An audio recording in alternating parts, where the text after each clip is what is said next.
Live here with Iowa. Well, the connection here is I almost said Iowa legend because I'm so used to being joined by Gary Close and we're going to have some big names tomorrow and former players. But you are uncle, you are kin to someone who is on his way to being an Iowa legend. Frank Henderson is with us from the Indianapolis area. For people who have not met Frank or who do not know Frank, uh, uncle to Tony Perkins, who has been an absolute key to Iowa's success. I'm not saying the only key, of course, this entire team right now playing with such high confidence. But Frank, first of all, appreciate you coming back. It's been a while since we've had you on the show, but given your nephew's success, I figured this was a good time. Yeah, I'm happy to be here. I know, Corey, you're gonna have kind of talk via mobile, via text, back and forth for some months now throughout the season. But I'm excited to be here. Thank you. So last time I think we talked, I mean, we were just discussing Tony's development and I know we've had you on a couple times, why he picked Iowa. We're way past that. Like my question, I just want to get the elephant out of the room here. Like what has happened? I mean, is it just you attribute it to the fact that he's starting? Because I'm not saying he didn't play well. I mean, we know back in that game in West Lafayette, I thought he was the best player on the court at times, and that's a really talented Purdue team. Now, granted, Keegan didn't play in that game.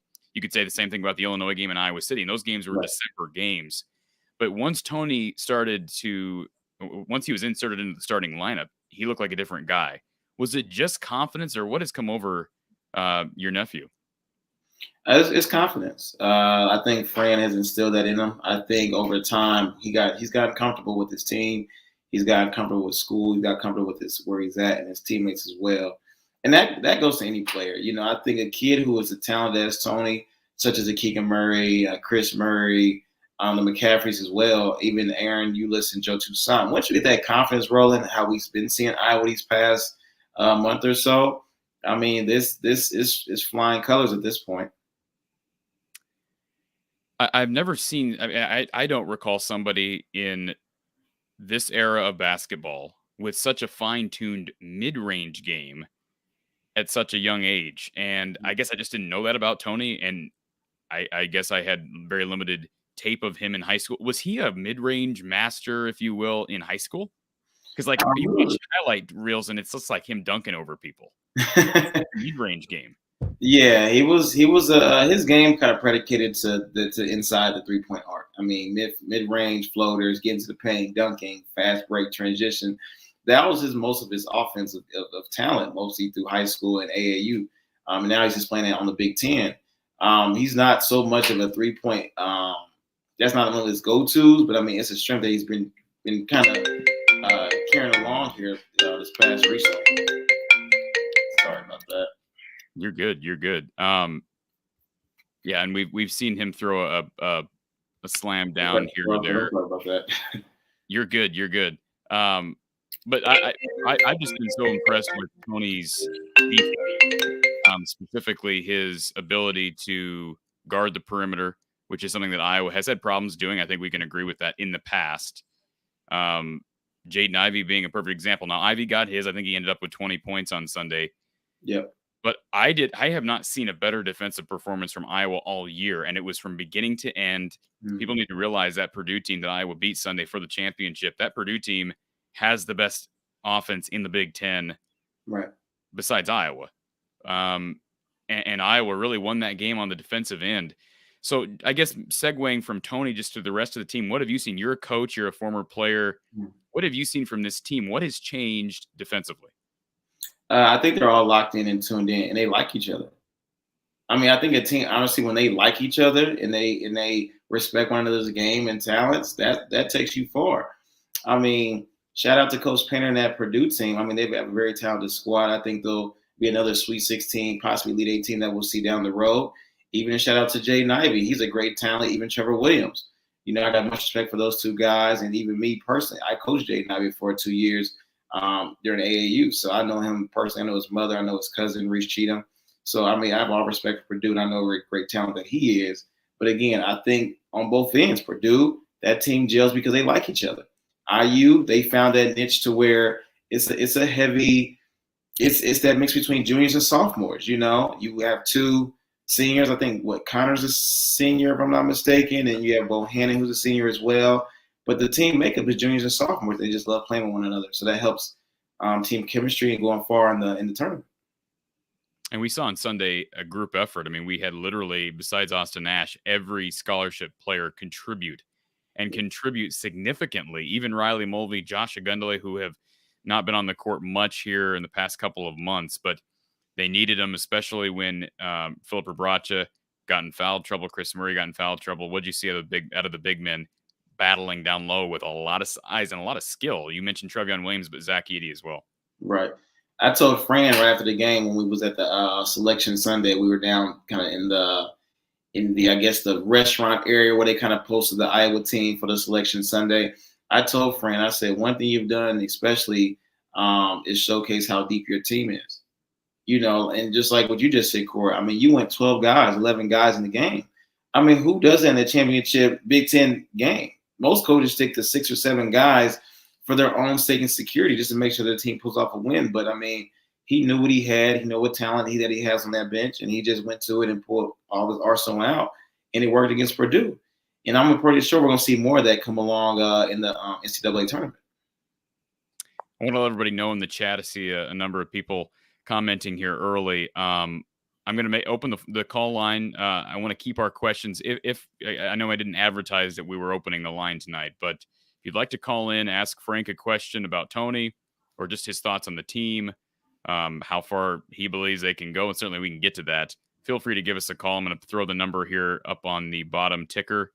It is 515-635-1601. 515-635-1601. And Frank, I yesterday we did a show and just kind of ran through my projected bracket. And I've got Iowa in my Elite 8. We know the tournament's crazy. Things can happen. Iowa hasn't been to the Sweet 16 since 1999. Before we went live, you and I were talking about their first-round matchup with Richmond, a team that runs a Princeton offense. I know we're going to get some insight from Coach Gary Close tomorrow on that offense and how Iowa can counteract that. But as far as the draw is concerned, Richmond, then either Providence or South Dakota State, I think it's a pretty good draw. Just your thoughts on the matchups.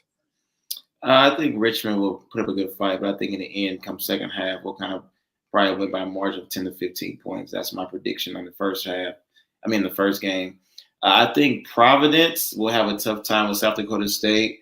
I've seen Providence play 2 or 3 times this year already, and I think they're a pretty tough and talented team with their coach, who's a pretty hard-nosed defensive coach. So I think Providence may pull out that matchup in the first round as well.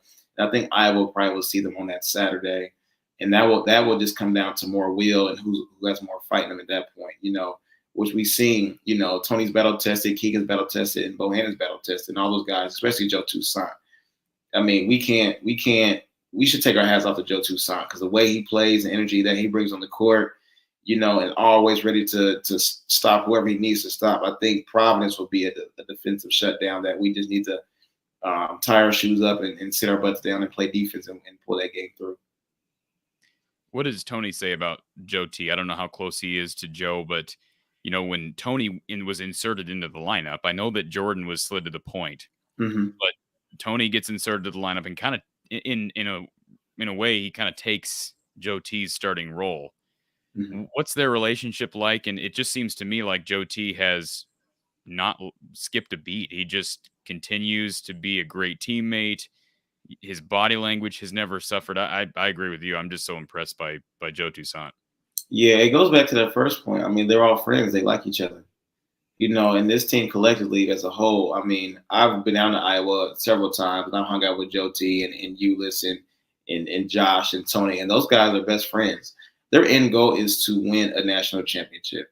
So however that may look, they're here to win. And then, like I said, one thing that Fran does do a great job doing, there has been times that he's shown that even you're a starter doesn't necessarily mean that you're going to get the typical starter minutes. You might be a starter and play 7 minutes, but you may come in and show energy and enthusiasm and play 10 to 15 minutes, So I think the team knows that. So, hey, just because I'm not starting doesn't mean I'm not going to play, significant minutes. And that's something that he's displayed over and over throughout the season. We do have a phone call here. Thank you for calling from the Hawkeye of the Storm. Who's on the line? Hey, good evening, Corey. This is Jared the Actor. Hi, Jared. How are you tonight? Doing great. I think the biggest bracket upset is me calling in before the real MVP.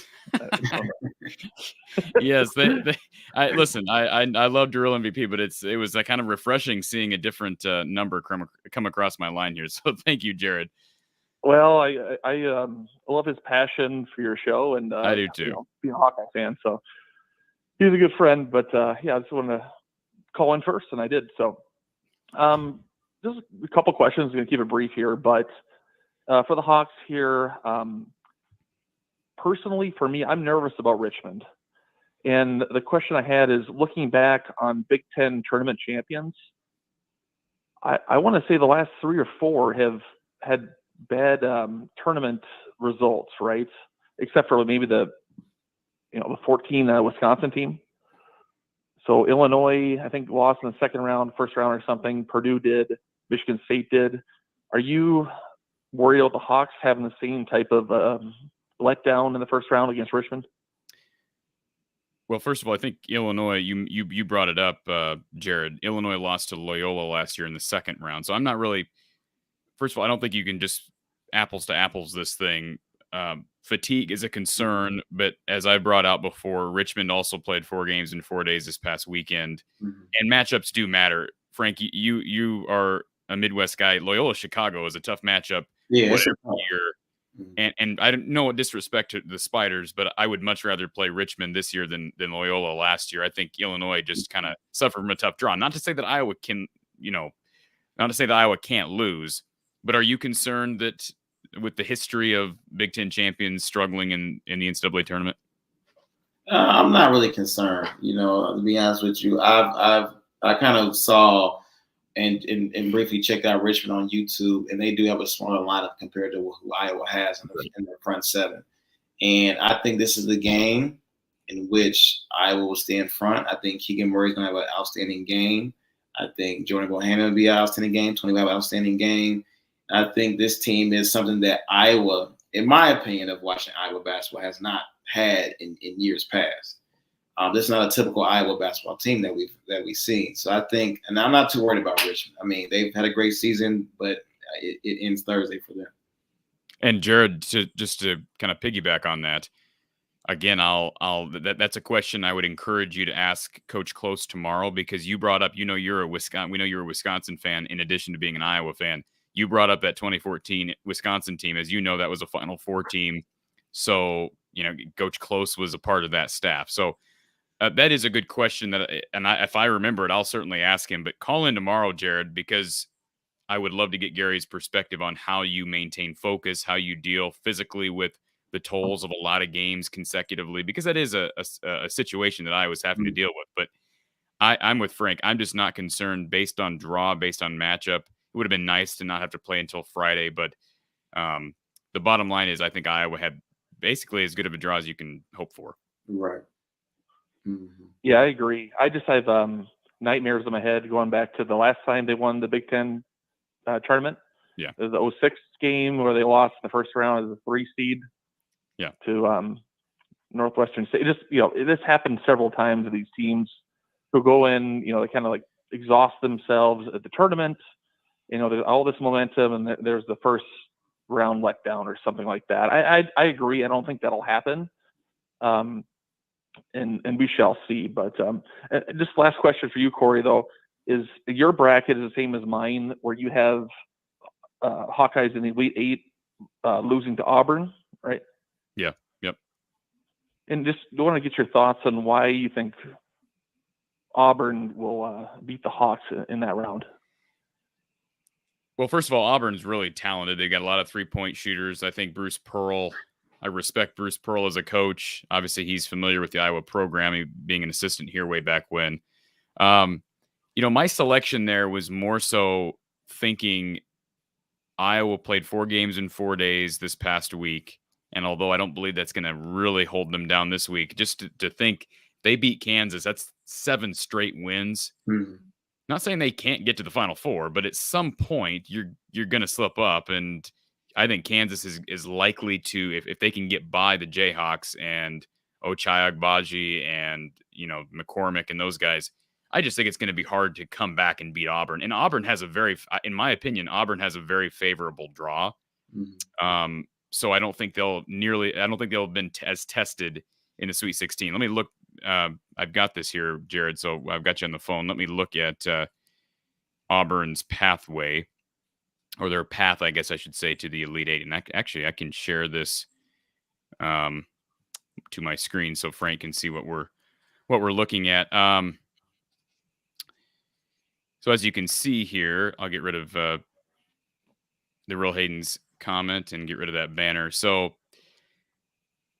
I'm not saying maybe Wisconsin does get there. I don't have a lot of faith in the Badgers right now. I think the health of Johnny Davis is very much up in the air. He didn't look good in the Big Ten tournament.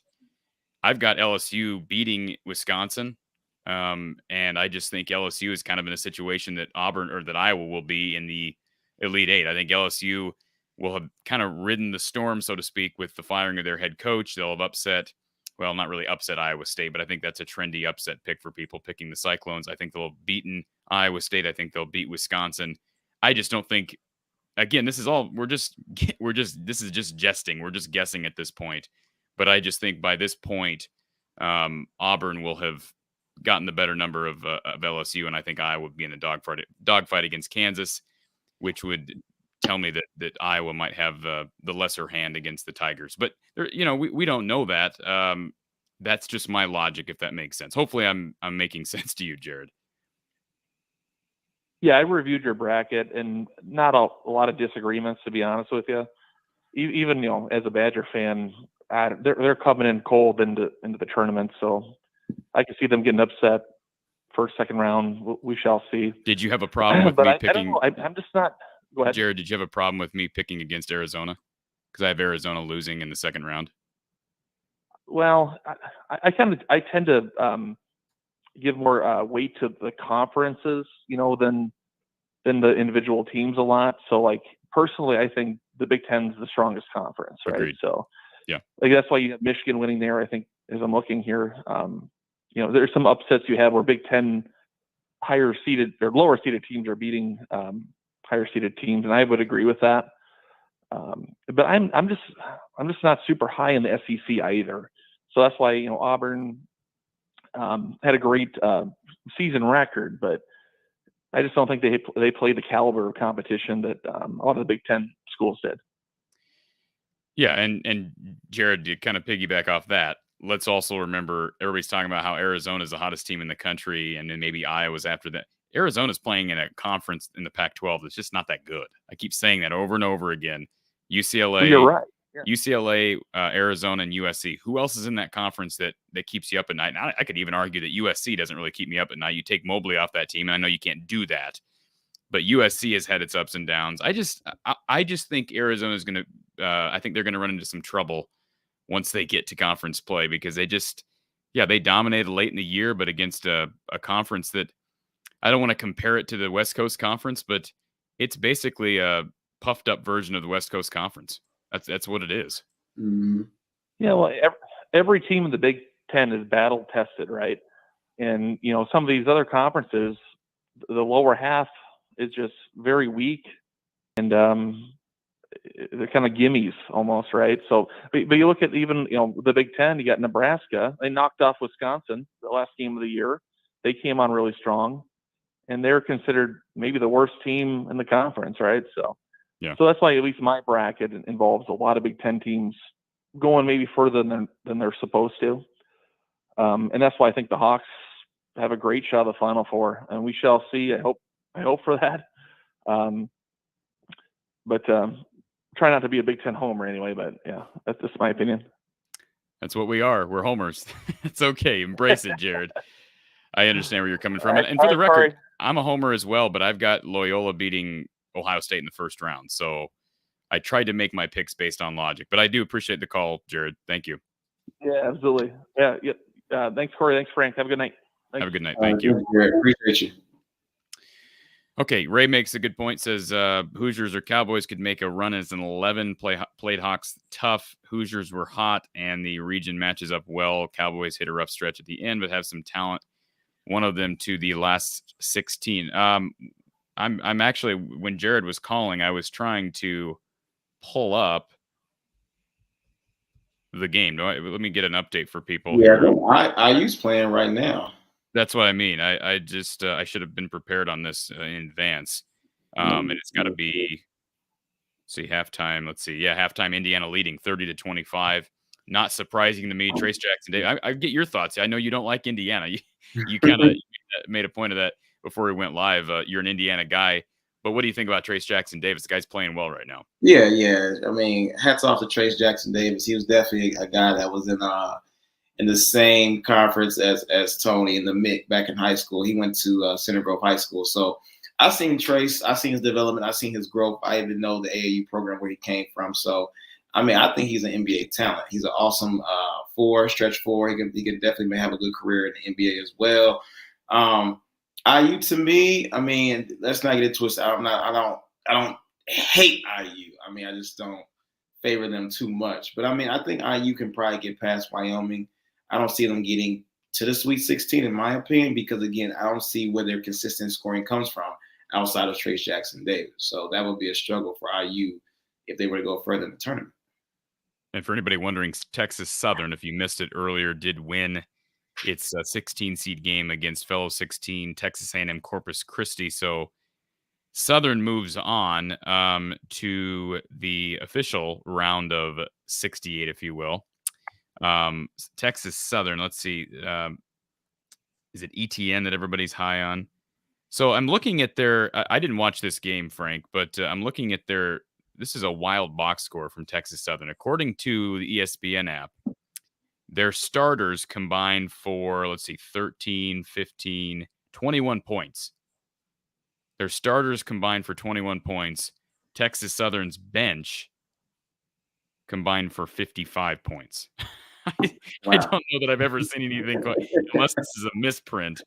But that kind of the reason I bring that up is because Fran McCaffrey, after the game, and I don't know if you maybe back there, or you probably heard it afterwards, but the speech that was shared, I believe through social media, through the University of Iowa, that Fran gave his guys, perhaps that was after the Indiana game, but just talking about his bench and how he takes a starter out and nobody misses a beat. We talked about Joe Toussaint. Aaron Eulis is the same way. Chris Murray would be a starter at a lot of Big Ten schools. Just that activity level for a bench, how important is that now that we are in officially in tournament play? Those type of teams are the ones that you want when you want to go into the Sweet 16 and Elite Eight. Those are the teams that endure the travesty of playing 4 or 5, 6 games in a row, as we're seeing now. Just like Iowa, like we said earlier, and Jared mentioned earlier as well. You know, we're worried about the fact that they played 4 games in a row and playing early as Thursday. Well, when you can dig into your bench and go 10, 11 deep, I mean, that little stretch of 4 games shouldn't bother you too much.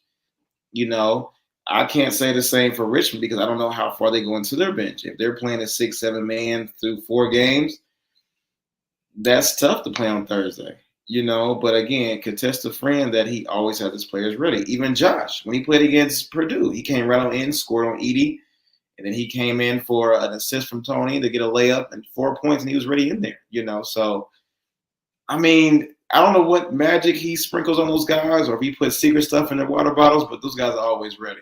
Can you talk a little bit about Fran and his ability to incite confidence? Because that is what everybody across the country is talking about right now, is how confident everybody is. And that has to be the coach, is it not? I mean, I assume you give the assistants some credit as well, but Fran seems to really harness that power of being able to just build the confidence in everyone, 1 through 14. Yeah, as the season went on, there's so many occasions to where we see him put in a guy that's a freshman or a sophomore and let him play significant minutes. I want to say one of the games I vividly remember is when we looked at Ohio State. Now, one of the key factors that we looked at is look at Aaron Eulis. That, to me, was one of his biggest games, leadership-wise, controlling the tempo. He did well against O State, you know. And players know when they come into the game, hey, if I make a statement, if I'm doing the right plays and making the right calls, Fran's going to trust me with the ball and continue to leave me on the court. So I think everybody is competing for that star spot. And they know, even like I said earlier, even as a starter, if I'm not showing nothing too soon and the bench player comes in and getting us the win and getting us to the next level, then I'm going to leave him in there and let them flourish, and everybody during the season had their time under the sun. Patrick, for one, Connor. I think Connor had a stretch to where he hit 2 threes all season. Then for the past 3-4 games, he was hitting 3 or 4 threes a game. So, yeah, again, whatever he's doing, let's keep it going into the tournament. What does Tony talk to you about Fran and how he is behind closed doors? And I mean, does she share anything that you can share with us about what Fran's like away from the cameras? I mean, Fran is a guy that he allows you to be you. He allows you to play your game. He allows you to develop in where areas where you need to develop, and he's giving you opportunity. And is that back at that point? It's up to the players to use that opportunity to make something happen. There's definitely times as an uncle to where if I've seen Tony get an opportunity and he's flourished in that opportunity. There's some times I'm like, Fran, I don't know, you might want to sub him, but hey, he leaves him out there. You know what I'm saying? And I appreciate that as an uncle, as a coach. That just shows me like, hey, he trusts his players. So, I mean, for what Tony's telling me, Fran just tells them just to keep playing hard and keep playing their game. Has Tony ever been more confident than he is right now? Oh, this is just the beginning. This is just the beginning. This takes me back to when he was a sophomore at Lawrence North. He's kind of a guy that will do whatever it takes to win the game. If there's juniors and seniors who are more confident and have the green light and they're scoring just like a Keegan, he's gonna feed them the ball. You know what I'm saying? But when the opportunity shakes to where he has to make a move or score, he's gonna do that. I think right now we're just seeing a glimpse of what Tony Perkins is about to be. I think going further in the tournament, we'll see more of him, and then going into next year, I think we'll see the true TP. So let me share these thoughts, and this is just this is just between me and you and people listening, and I'm going to pump up the hype train a little bit, because if you look at Tony Perkins on paper, and I'm talking prospects, so moving forward, he is a sophomore. He's got a lot of time to develop here. Still, you alluded to that, but I'm assuming he's got aspirations to play professionally one day. Am I accurate in saying that? That's correct. And I guess my thoughts are, and again, that's down the road. Certainly, this is not a conversation that he's probably having, and nor probably should he at this point. But I look at Tony and I think he's probably undersized to be a shooting guard. At this point, he probably hasn't developed a 3-point shot enough, maybe. And maybe you're going to tell me I'm wrong and that he's a better 3-point shooter than maybe he's shown. He doesn't shoot a lot. I think he's very specific on when he decides to shoot. He's made a lot of threes this year. Right. But I guess I look at him and I think if he at 6'4", and we saw it on Sunday, he's the only guard. He was kind of running the point. I know that it's kind of a free flowing offense, Frank, but I look at Tony at 6'4", with pretty good ball handling skills, the ability to attack the rim. He's a good passer. He made a huge pass against Indiana to Jordan for a huge 3 late in that game, as you know, drove and kicked. And I guess I just think to myself, if he can develop the 3-point shot just a bit more, and he's got time to do that, if he can develop his ball handling a bit more, why couldn't he play point guard in the NBA? He could. I don't see why he couldn't. I mean, even when I coached AAU basketball, I'd have kind of a free-flowing offense as well. I mean, I had a designated point guard if we needed to run an offense, give it to this particular guy. But, I mean, off the rim, I had 3-4 guys pushing the ball up the court, So, again, it's all predicated on confidence. He has that, but he's a little reserved, again, because he's playing under some seniority on that team, So he's still trying to figure out what should I do next. Should I pass to him? Should I feed this guy? You can tell, I can tell he's thinking as he's playing, I think next year when he's kind of has to go more into that leadership role because now he's a junior, again, you're going to see more of Tony Perkins being more confident on that 3-point game. His ball handling is going to be a lot more better. He's going to be more efficient scorer. But right now he's doing whatever it takes to win the game. Have you had that thought about him playing the point in the future? Have you had those? I mean, have you had those thoughts about, because that just popped into my head the other day, and I'm thinking, because I was watching him against Purdue, and I'm thinking he's a really good ball handler. Really, he doesn't need to play the point right now because Iowa's got so much depth at point guard. Right. But I don't know. And I know that's totally down the road. I get that. But his athletic ability and his size, he would have those intangibles to play at the next level as a point guard. Yeah, that's true. I think as a guard in general, when you say point guard, shooting guard, I just keep it as guard. If you're a guard, if you're called to run the point for this particular possession, then you got to run the point. If you're called to run the two, then that's your job for that possession. So as a guard, you need all those intangibles, regardless of if you're the one or the two. So I think as he prepares, finishing off this year and going into next year, those guard essential talents need to really kick in and kind of be more of a area of focus going into his junior year. I think it's going to be fascinating just to see how Mhm. the jump he makes. We've seen a jump mid-season, certainly a jump from last season to this, and it's going to be fascinating to see what he does once we're in the offseason. So a lot of basketball, hopefully, to play this month. Clayton says, if the Hawkeyes make a deep run, what, if anything, would it do for recruiting? I guess I'll let you. I have an opinion on this, but Frank, do you want to offer your thoughts? How much does the tournament and tournament success help on the recruiting trail, in your opinion? And the recruiting aspect, I mean, if you're a kid that grew up in the Midwest, I mean, you're already looking at the Big Ten as the primary school that you want to go to, especially a team that's winning. If we look at the Dukes, we look at the Carolinas, we look at the Kentuckys, I mean, they're predicated on winning. So a lot of kids want to go into a winning program. So I think if Iowa continues to show that they're a winning program and they're constantly making their back-to-back appearances in the NCAA tournament, I mean, it's easy for Fran to recruit a kid and easy to commit, early because they know what to expect going into the season. They know they're going to go into a winning program that has guys that's dedicated and talented squad, and they're going to probably make a deep run in the tournament. So that's going to easily help Fran make those recruits moving forward. And just my thoughts on it, Clayton. I agree with everything Frank just said, and specifically what just happened with Iowa winning the Big Ten tournament on a national stage and having 2 CBS games. Iowa got dealt, as you probably know and probably are frustrated with, because I know a lot of Iowa people are, and I'm sure family members are. Iowa got dealt the short stick with scheduling. The Big Ten Conference did Iowa no favors in giving them like no weekend games and scheduling Michigan State for like 8 Saturday games, the most ridiculous thing ever. And Iowa dealt with it, but to be able to get those last 4 games, and let's be honest, having Keegan Murray as a future lottery pick is also really going to help recruiting, at least in my opinion. Now, that's my projection. That will help recruiting. I think we're probably both in agreement, Frank, that Chris has an opportunity to be a future. I don't know that he's going to be Keegan, but he's got the athleticism and the length, and I think the jump shot to be a first-round pick in the future, assuming he continues to develop. If Iowa can get guys into the league more consistently, and Luka Garza's there now, and so is Joe Wieskamp, but they're trying to get a foothold. That's just going to be a compound thing, and especially if you win in March, specifically in this tournament, I think all those things combine for a potential of being able to nab some of the higher end recruits that Fran has missed on in the past. Right, you're absolutely correct, Corey. I think again having Joe Wieskamp go to the pros, Luka Garza be a National Player of the Year, going professional. You got Keegan Murray easily about to be a lottery pick, and then you also have future lottery picks next year. You got Chris Murray's up and coming. You have Tony's up and coming. Aaron Eulis, he's going to have more playing time next year. So I'm actually excited about this team moving forward, and that will help Fran tremendously going into the future of Iowa.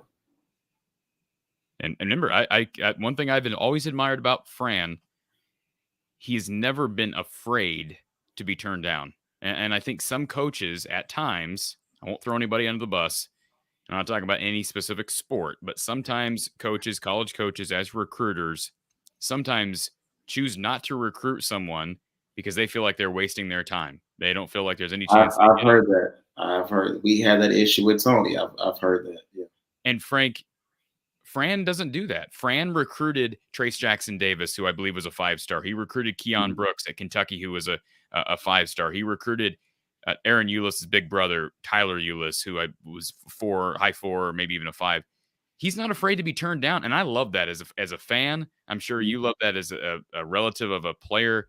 To me, it's great that he's willing to shoot for the stars, and he don't care if he gets turned down, because he's doing what he wants. He's doing his best to make this program better, and I think that will pay dividends if Iowa can gain that advantage by having success in March, having players going to the NBA. He's already got his foot in the door because he's been recruiting these guys. I just think it's going to pay big dividends down the road, and we'll see when that happens. Certainly, it will help that the deeper Iowa gets in this tournament, the better. And I see the real Hayden's comment here. It helps when you have the best player on the court basically every night.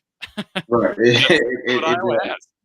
In your opinion, I think I can probably guess what you're going to say, but is Keegan Murray the best player in the country? As of right now, I believe he is. I mean, and the reason why I say is because this game, it comes so easy to him. It's not. I don't see Keegan the effort of him like forcing to do what he does. When you see a guy who night in, night out does everything at will and at peace, that lets you know he's already on another level. And I think having Keegan this season and Keegan showing that it's just a role model for the guys that's behind him. I mean, he said it in his post game interview after he won the championship. He said one of the reasons why I play so well is because I learned from Luka and Weeks camp. Yeah, You've seen those guys develop and what they did and how they was dedicated to the game. So, in my opinion, I think Keegan is the best player in the country because again, his game just comes too easy for him. I mean, you have was it Purdue or was it IU? He had a quiet 31 points. Was it Purdue? Well, IU, he went 8 for 10 from 3. Yeah, but nobody was like, oh my gosh, he's killing everybody. It was just he was doing what he was told to do. And I look up in the box score, I say he had 31 points. Frank, let me say what I said. He went 8 for 10 from 3. And I'm not downplaying what Jordan Bohannon did at Maryland because we were oohing and eyeing when he made 10. Keegan, who I've heard people earlier in the year say, well, he doesn't have a great 3-point shot. He went 8 for 10 from 3. You know how hard that is? In a game, in a Big Ten. Oh, but I can only imagine. I mean, come on now. I mean, again, that game alone, as well as others that he showed us throughout the season, he's already at that next level. He's a lottery pick. I've said that before. Let me ask you this, and I'm not asking you to divulge any information, even if you do have any information. Is there any chance that Keegan comes back, in your opinion? Is there any chance? If I'm gonna tell you this, Corey, if he did, I would say why. I know. Get out of here. Like, get out. You're gone. Don't come back. I know. Don't come back. I will call his dad and be like, look, I don't know what you told your son, but he needs to go. And I'm going to Frank will let him come back. I don't think Frank will let him come back, honestly. I'm going to welcome him back with open arms if he comes back. This team, Frank, I've said it before. I'm looking forward to what happens this week and hopefully next week and maybe even longer. But I'll say this about this roster, including your nephew, including Chris Murray. Philip Brada will be back another year with a year of Big Ten play under his belt, assuming, guys transfer. I get that's a part of the game nowadays. Right. But with the roster as it stands right now, if either Riley Mulvey or Josh Agundale can take a step forward, and I believe one of those guys will. Riley Mulvey should be in high school right now. Mm-hmm. Okay, and he's in college. And one of those guys is going to take a step forward. If that happens, I believe without Jordan Bohannon, they're a 3-point shooter away, assuming Keegan comes back, which is a big assumption, I know. They're a 3-point shooter away, in my opinion, from being a national championship contender next year. Yeah. I mean, right now they're playing better than anybody in the country. Not that will translate, but let's be honest. Philip Brada battles every night, Frank, but I don't believe he's a natural 5, and he's doing his best. He's battling hard, but they could really use Josh Agundale's size, Riley Mulvey's size, and I know those guys are improving. Mm-hmm. I just think next year, assuming one of those guys takes a step forward, for instance, if they had been able to hold on to Jack Nunge, and I get Jack Nunge had to move on in his situation. I mean, what if Jack Nunge were on this team? I mean, what would have happened? This is. I mean, he is kind of like he would kind of be the missing link right now, right? Yeah. But you know what? Now that you've asked that question, would Jack Nunge interfere with Chris Murray's development? That's a fair speculation. Chris does play that stretch 4, that 5, and that 3 at times. And I love the fact when we have both Murrays on the court. And you could say the same thing. Had Joe Wieskamp stuck around, would Tony be where Tony's at? Right. Right. Etc. Had Garza stuck around, would he have taken the immense jump that he has taken? I think that's a fair argument. Right. So, but again, you mentioned that you're losing Jordan. I think you think Connor's coming back next year. I think he is. I believe after what has happened and transpired through this season, I believe he will. When you come off a season like what you had and you had the Big Ten championship, you always want to repeat yourself. You want to do it again. You want to do it time and time again. Now, in earlier in Keegan's hindsight, I mean, you already showed yourself who you are. So I think you should go pro and get an NBA championship at that point. But I think Connor, I mean, if he has one more year and they've played in the Big Ten and they won a conference championship, soon to be national championship, he probably want to come back. Plus, your dad's the coach. Yeah. Well, and my understanding is I don't want to speak for him, but he's not on the baseball roster. I think he's sort of put baseball aside at this point. And unless he wants to just get into coaching right away, or maybe he's got something else on the back burner, I think Connor comes back, and I've just been so impressed with his defense all year. Boy, he made a huge and one against Purdue. You saw Trevion Williams, who's one of the biggest guys in the country, come down on him, and Connor absorbed the contact, made the shot, made the free throw. Just a huge 3-point play on Sunday. I know I'm kind of oohing and ahhing over this win still because it just is an incredible stretch for the Hawks. And I want to bring this up. You mentioned Keegan Murray and his 3-point shooting. I've got the stats here, the official box scores from this past week. And I've got some sound playing here. Let me get rid of this sound. Apologize for that. Keegan Murray went, of course, 26 against Northwestern. He was 3 of 3 from 3 against Northwestern. Okay. All right. Against Rutgers, Keegan Murray was actually 0 of 5 against Rutgers. So he didn't have a great shooting night. But against Indiana, we talked about it, 8 for 10. And remember, and I can pull that up as well, I believe against Illinois last game of the season, was he not 4 of 4 from 3 in that game? No, he was 2 that game came down to free throws. We should have beat Illinois that last game. And I was pissed because I was at that game and they rushed the court. Almost spilled my drink on my shoes. So because they accused bump. So I was a little pissed about that. But, we should have won that game. If they won that game, I would have rushed the court. I mean, imagine they win that game. If they win that game, I said this the other day, if they had won that game and we're talking inches from that shot from Chris going in, despite the free throw problems. Right. Despite the free throw problems, they were one shot away from winning. Had they won that game, they would have absolutely been a 4 seed, I think, because a win at Illinois would have really helped your cut. And I don't really know that there's a big difference between being a 4 and a 5. Honestly, I think Iowa's got I don't want to say easier opponent, but more favorable. South Dakota State's dangerous, and I think Providence could be in trouble. I've got Providence losing to South Dakota State. Yeah, they are dangerous. Richmond's dangerous too, but I think being the 5 in that draw is actually better. Had Iowa been the last 4, they'd have probably been in Gonzaga's section. I think it worked out for the best, but you're right. I mean, the free throw woes in that game, that was really it. And that's despite the fact that Kofi Coburn pretty much had his way inside. Right. And I was talking to the guys after the game, and the energy in that locker room after Illinois lost, the energy was a sense of a little bit of excitement, which was odd in a sense of like they knew they won that game. It just came down to free throws, which is abnormal for Iowa. They had Illinois against the ropes the entire game. It just came down to free throws.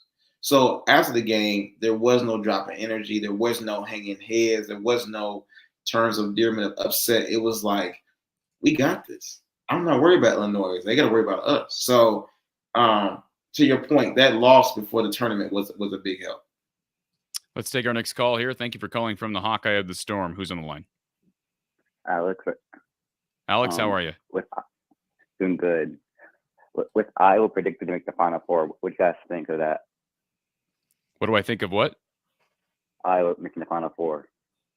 Frank, do you got Iowa in your Final Four? I sure do. I got them in my national championship bracket too. Who they playing? Oh, it doesn't matter. Whoever they playing should be worried about Iowa. So I don't know. Alex, I've got Iowa in my Elite 8. I wouldn't be shocked to see them lose sooner. I wouldn't be shocked to see them go further. This team right now is playing better than anybody. I think you can argue they're playing better than Arizona because Arizona has not had the schedule that Iowa has. So, where do you have Iowa bowing out, Alex? I got them going to the Final Four. And losing to who? Maybe win the national championship, hopefully. Okay. Frank's right there with you. Yeah. Iowa, Kentucky. Iowa, Kentucky? National championship. I'm all for that, buddy boy. We'll see if TJ Frederick there then. Frederick, Frederick's hurt, right? So there's no Frederick in that game. Yeah, he's hurt. He'll be back next season. Yep. All right, Alex. Any other questions? Nope. Thank you for the call. Appreciate the call, sir. Yeah, I know Dick Vitale's got Iowa and Kentucky in his national championship. It's amazing the people who have come out of the woodworks and going with the hot pick in Iowa. Clark Kellogg's got Iowa in the Final Four. Andy Katz has Iowa in the Final Four. Reese Davis has Iowa in the Final Four. And I really respect Clark Kellogg and Reese Davis. Both those guys are very, very knowledgeable people. Clark Kellogg's played the game at a very high level. There was one other guy who I believe had Iowa in his Final Four, and I can't remember who that was at the moment. But it wasn't Steve Lavin, was it? Did he discuss it? It was. Yeah. Steve Lavin, Fox. It may have been. Yeah, they're the hot pick right now. And again, I think the draw is more than favorable. Thomas asked the question: is Keegan entering the NBA draft? Time will tell. I think he is. But again, I keep saying to everybody on this show, Frank, until he announces that, you never say never. You never say never. Out of here, dog. Corey, come on, man. You're 21 years old. You're the best player in the country. The NBA is throwing money at these players. Have you seen these contracts? They're giving these guys hundreds of millions of dollars. Go. I listen. I'm not saying if I was his father, I'm not saying I wouldn't encourage him to go. But he's got a brother in college. Perhaps he wants to spend one more year with him playing. Is there any chance in your mind that Chris tries to leave this year? Is he to that point? I think Chris has all the potential to be where his brother is or even better, in my opinion. I just think this year was so focused on Keegan that I think scouts have put their hats, the Keegan hats on right now. I think when we look at the draft in 2022, I think Chris is right there where Keegan is. I just think Keegan, I honestly, in a business mindset, I think if you make it to the NBA draft and you're going pro, I think if you can be a chance of being a lottery, I think that's probably your best bet versus fighting the D-League route, because, that's always another chance of injury. I think Chris, again, they're identical twins. They have the same genes, same genetics. They're both athletic. They play the same game. I just think Keegan's the focus right now. I think Chris has the same talent, even more, to be in that same spot his brother's in. So I think he's an NBA talent already. It's just where would Chris go in the draft right now if he was to go into the draft? That would be my question. So you don't think Keegan? And I know we're just speculating, right? But do you not think that Keegan having his brother, and I'm not saying I believe this, but Keegan having Chris and the opportunity to play on the same team as Chris for one more year, because they may never play on the same team in the NBA. You don't think that perhaps makes Keegan at least pause and think, if I'm not a surefire, and I think he is a surefire lottery pick. Yeah, I think he's going top 5. Yeah, I think you're probably right. And I want that for him. I'm just saying, if there's any chance that he's not, perhaps he says, give it one more year to secure this and play one more year with Chris. And again, Chris develops one more year. This team could be incredible next year. If I was Keegan's brother, I'd be like, bro, don't come back.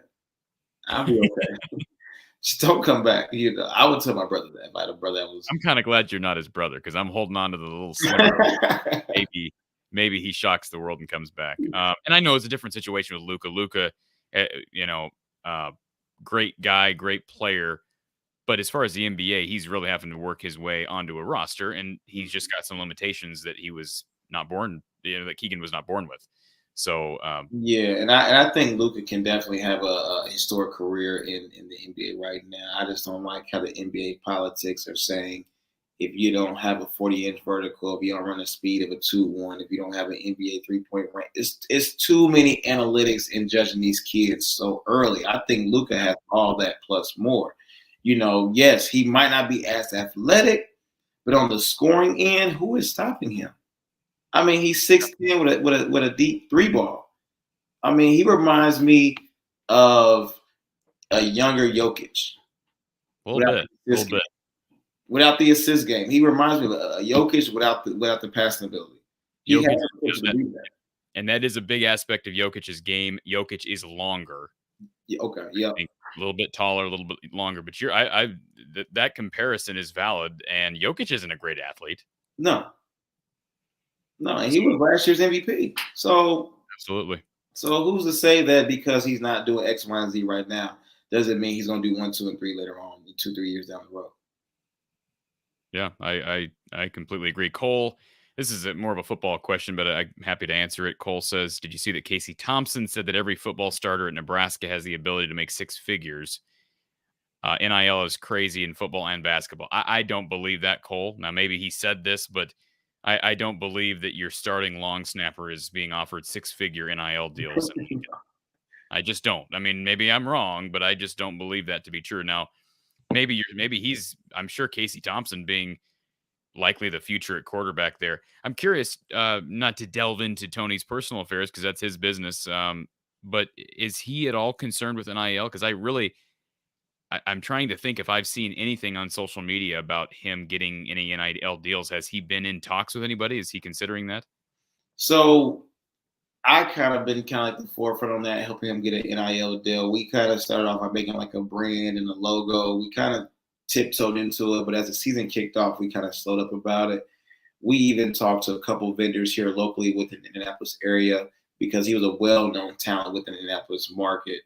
And I hate to say it, but in the beginning of the season, some of those Indianapolis vendors were saying, well, he's at Iowa. We kind of more so represent IU and Purdue and Notre Dame.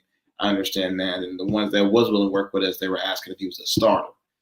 Now, I think come back around, this summer, they'll probably reach out again saying, hey, we're able to work something out. But, we kind of started a little bit off. I kind of slowed up on it a little bit because I know he was focusing on school and getting his work done and make sure his grades ready for the season.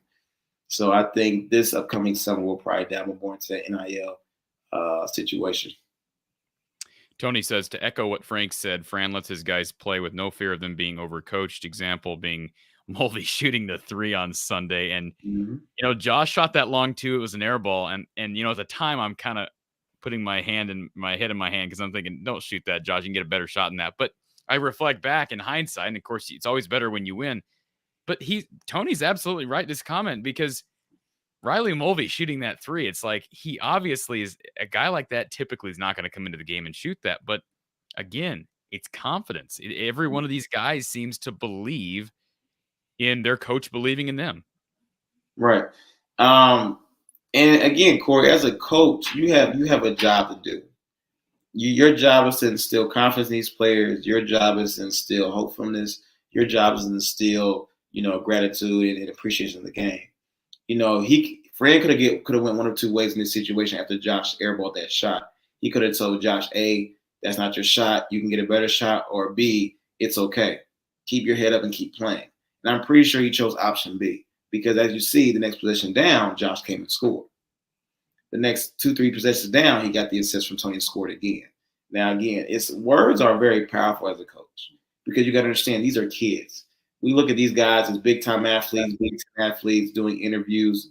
But at the end of the day, they're still kids, So when they're kids, your words as an older adult is very powerful on what you say and how it makes them feel. Roselle says, good chance Fran gets a center from the transfer portal this next season.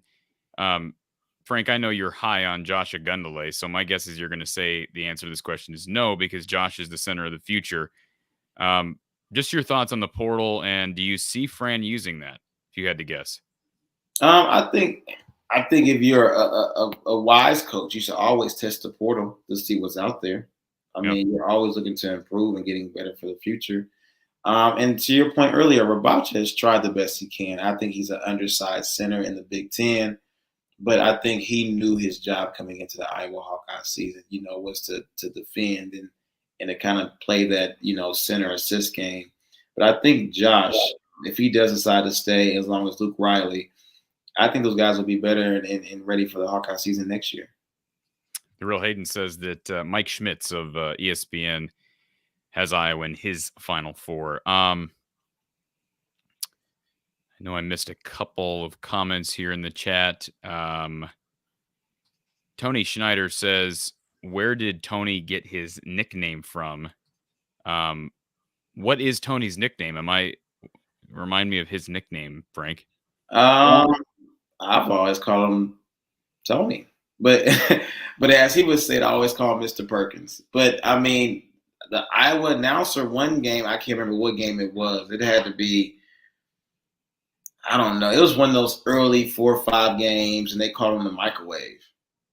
And I think the announcer was like, "He's heating up. He's like the microwave." Did you hear that? I didn't catch that. Yeah, he was like, it was on, I think, the Big Ten Network, and it was like, man, he's like the microwave, and they kept calling him microwave the whole game. And I'm Really? assuming that's his nickname, but Okay. I call him, nephew or Mr. Perkins. That's always my 2 names for him. What about Perk? I never really call him Perk. Okay. All right. Because is it Kendrick Perkins who was nicknamed? Did they call him Perk, or I want to say that Kendrick Perkins was maybe I'm wrong. Maybe Yeah, they call Kendrick Perkins KP or Perk or Big Perk or Big Hurt. I know Sam Perkins, they called him Big Smooth back in the day. I know that. Yeah. Sam Perkins, man, you Big are going back a Smooth. ways. Okay, so I got a question here about from the Real Hayden. Says, Frank, talk about how bad the refs were this year in your opinion. Do you share in that? I mean, I don't think officiating has been. I think it's gone downhill. By the way, for anybody wondering about the Big Ten, Indiana leading Wyoming right now, 45-37, with 10 to go in the game. But your thoughts on officiating this year in the Big Ten?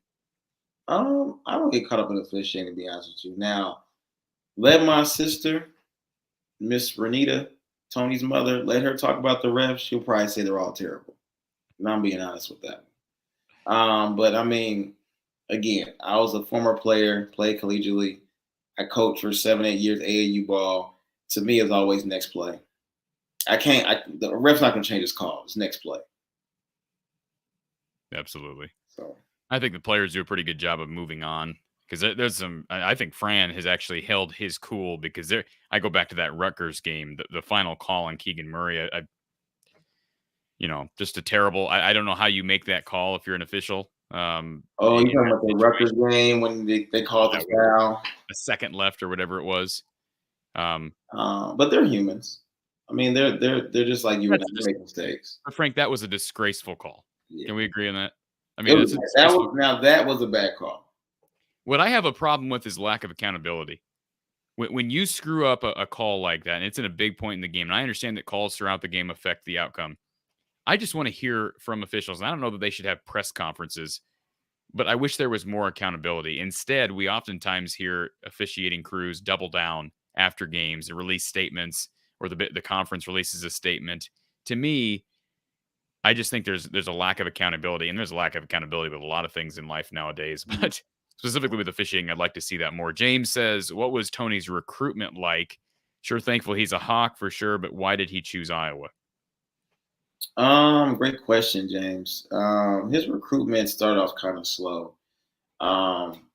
Again, kind of to your point, Corey, he was a 6'3" guard, a lot of mid-range intangibles, kind of a drive first type of guy, a team player. So in the Painter's point, I don't know if you saw Painter's speech. I think it was like last week about recruiting, that a lot of coaches go for that top 100 players list. To me, that's garbage. I mean, I think you should really sit down and watch these guys play and develop. And I think you should make a better decision on that point. So back to James's question. I mean, it started off pretty slow. He was getting a few Division II in the beginning.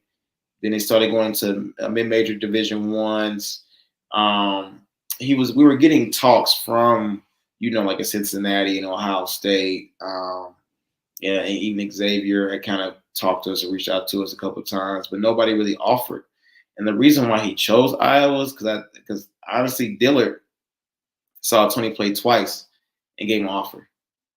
He said, "I've seen enough. kid's talented. He can play. He can be a Hawkeye. I think that being said, as a coach, when you're that confident, seeing a kid play twice and you offer him, that instills confidence in that kid. Because the other schools that offer him initially, I mean, they saw Tony play, 5, 10, 11 games. And still we're talking, he's a great talent. Maybe we'll give him an offer, maybe not. But then Iowa comes along, sees him play twice, and gives him an offer. That's a no-brainer. And All Country Boy says, did anyone on Perkins' high school team play D1 ball, or was he the go-to guy? Yeah, he had DJ Hughes. He's at Butler. He had Shamar A. Vance. He's at Miami of Ohio. Tony's first 2 years, when he was a freshman and sophomore, he had Mike Saunders, who's the starting point guard at Cincinnati. Okay. And he had Kevin Easley, who went to, I think, TCU. I think he started at Chattanooga and transferred to TCU. And these were the early years when Tony was a freshman and sophomore. But his last year of playing basketball, he had 2 other guys that went Division I. DJ's at Butler and Shamar's at Miami of Ohio. Very interesting. And perhaps the nickname that our listener earlier was referring to, the real Hayden, Saucy T. That's his Instagram or Twitter handle, excuse me. Oh, Saucy T. Yeah. I have no clue. I can definitely ask him and send him a text like, why are you called Saucy T? But I Yeah, we get the T part, but why the saucy part? We do have a call here before we finish up this show. Appreciate you taking the last hour here, Frank. But I know it's getting late in the East Coast. Let's get to our next caller here. Thank you for calling from the Hawkeye of the Storm. Who's on the line? This is Bob from Des Moines. Hi, Bob. And I'd like to just congratulate you on how good your show is and appreciate Mr. Henderson coming on and giving us time. Thank you. And I remember before Tony got to Iowa, I was hearing all this guy's a Skywalker. You're going to enjoy him so much. It's taken a year, but I'm seeing it now. He's pretty doggone good. And he isn't afraid of nothing. He gets in there and he says, I don't care how big you are. I'm tougher than you. I'm going to kick that ball. And I've just really enjoyed this season and really looking forward to next year because they are going to be loaded again. Yeah. And won't take up no more of your time, but thank you. Appreciate you Go listening. Hawks. Appreciate you calling, sir. Yeah, go Hawks. Appreciate the Go call. Hawks. Yeah, he makes a good point. The physicality of Tony Perkins has been on full display. I talked about his mid-range game, and some of that is not even, I guess, mid-range game. He just drives the ball in and absorbs very much like what Connor McCaffrey did late in the game on Sunday. But Tony does it just on a regular basis. The and ones, the tough plays around the rim. He had a game the other day where he had 13 rebounds or something like that. How do you do that as a 6'4" guard? I remembered Coach Dillard was I had a conversation with Coach Dillard, and he was kind of comparing Tony to Jay Nivey. I think he said, you guys are about the same stature, same physical ability. Why can't you be more, or if not better than what Jay Nivey is doing? And I think he mentioned that to Tony, and literally the next game, I can't remember what game that was. He had 13 rebounds. What was that? Ohio State? Was it Ohio State? I think it was later than that. I feel like it was maybe Michigan, perhaps. Could have been. Could have been Michigan. Yeah, it was one of those later games. And I think when you look at, again, as a player, in which I've mentioned to Tony before, when you look at yourself as being a 2 guard or a point guard, look at the other guards in your conference. What works for them? What doesn't work for them? What attributes can you add to your game? And again, basketball is really a melting pot. You take bits and pieces from everybody's game and include it into your game to make the best game that you have on the court. So again, I think when Dillard had talked to him about, why aren't you getting 8 or 9 rebounds a game? You're athletic guard. And I think he took that initiative to make that step to get those rebounds and try to be more than just a scorer. And Iowa overcame not a great rebounding performance Sunday, but albeit against a really tough rebounding squad in Purdue with a lot of size. Mm-hmm. But boy, Tony's helping the cause there for a team that was struggling consistently earlier in the year. And that was really you could point to rebounding those first two Big Ten losses against Purdue and Illinois. And that has not, I know that the differential was significant Sunday, but for the most part, Iowa's been playing teams at least even in that category, which is just huge despite the size, the lack of size in the back end. And I know I told you that was the last call. We got a couple more calls that lined up here. Frank, are you okay sticking around for a couple minutes? Yeah, I'm good. Let's go. All right, let's get to our next caller here. Thank you for calling from the Hawkeye of the Storm. Who's on the line? Hey, hey, it's James again. You already answered my question. I was just wanted to thank you all for answering my question. But it's like, see, I grew up in Iowa. I'm an Iowa guy, like born and raised. I've always been an Iowa fan my whole life. So I kind of get interested in like other people's perspectives outside of the states. That's kind of why I had that question. Because like, how did people in Indianapolis like react to Tony going to Iowa? Like, what was their first reaction? Was like, why Iowa? That's a great question. Back to Tony's recruitment. IU did not offer Tony. I think Archie was still there when Tony was getting recruited. He got Christian Landers and Trey Galloway and Anthony Littles are 3 Indiana guys that he already recruited out of Indiana. So they didn't offer Tony.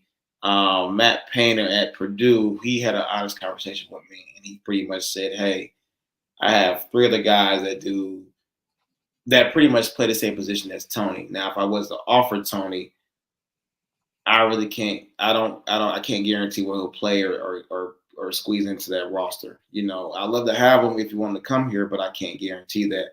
Notre Dame, we didn't hear anything from Notre Dame. So, but Ball State and Indiana State were in touch with us. But him going to Iowa, again, his goal is to go pro and to play on the highest level. So Iowa being a Big Ten and a relative name in the Midwest, that's one of the reasons why he chose Iowa. I mean, I appreciate him coming to Iowa because, you know, as a Iowa fan, it's always good to get them outside guys, you know, perspective on Iowa because everybody has their own perspective. And growing up, born and raised in Iowa, you have your own perspective, obviously, the state you grew up in. So to have other guys come from other states and improve and put Iowa on the map is kind of a big thing for me because I've always been an Iowa fan and I always wanted people to respect my team as much as I could respect theirs. And I feel like this is big that we can get people from out of state. Like, Ulyss, I get why he came here because his brother was like one recruitment away from coming to Iowa. But like, I just didn't know why Tony chose Iowa, and I'm thankful he did. But I just wanted to get your input on that. Well, appreciate the question, James. Yeah, and appreciate the call. Thank you. And let's be honest. I mean, Indianapolis is a pretty fertile recruiting ground for college basketball, is it not? Say it again. I'm sorry. Indianapolis is a pretty fertile recruiting ground for college basketball, isn't it? I mean, I say it's, to me, I could be a little biased. It's the mecca of basketball, in my opinion. I mean, you have, 3, high profile schools in both sports, football and basketball. So yeah, it's definitely a melting pot. And I think the high school basketball here is probably one of the top in the nation. And our last caller that hung up while James is on the line, give us a call back for our final call. And we'll take that final call if you are willing to call us back. And Darryl Hayden says, I love Tony's mom now that I know she hates them as much. Talking about the refs as much as me. She's my new favorite player's mom. So I like that. And then Roselle says, will Keegan get his jersey retired like Luka? That's a great question. Luka had his jersey retired, as you'll recall, Frank, during the season. So obviously that's not going to happen now. My guess is it'll happen, but it has to happen at some point, right? But it's going to happen down the road at some point. Yeah, I think it's going to happen. I think for his number to be retired, I think it's probably going to be based on his NBA career.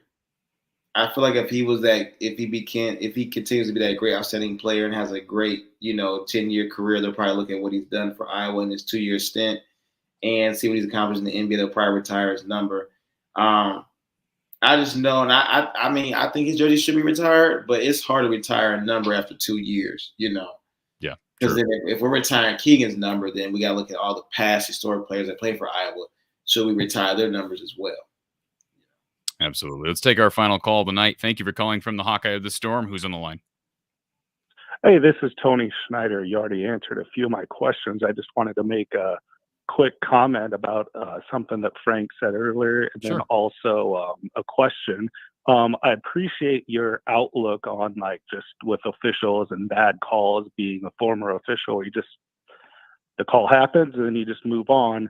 To add on to that, do you think how Fran's demeanor has changed over the last few years? That's kind of helped, where we haven't really seen what we used to see in the past with him acting towards officials.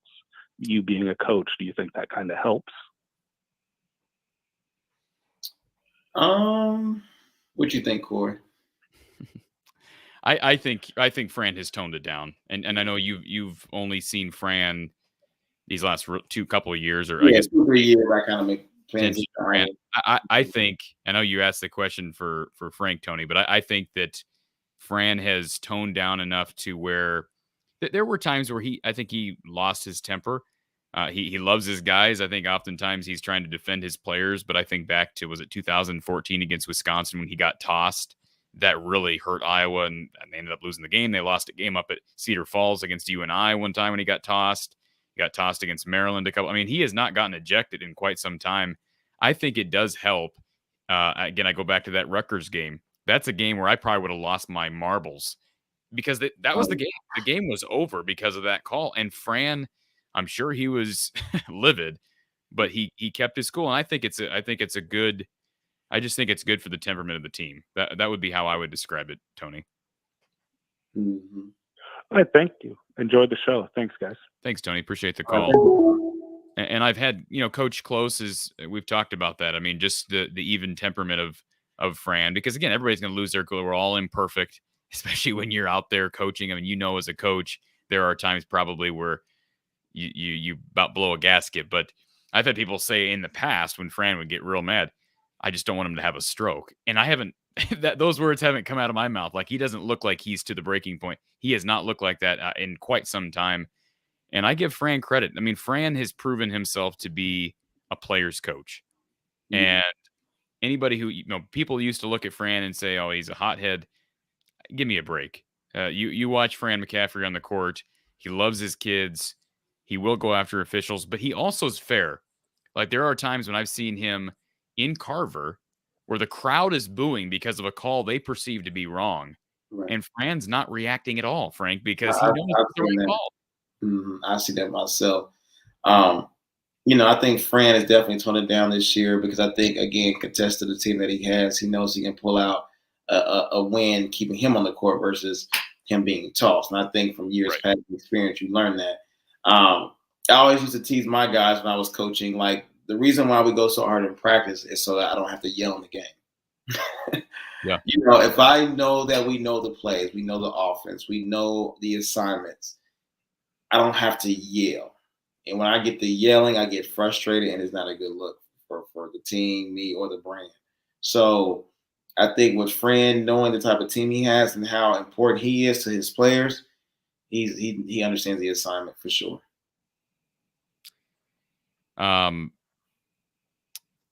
I'm just trying to make sure I didn't miss anything in the chat. The Real Hayden brought up Lawrence North. Is that where Greg Oden played?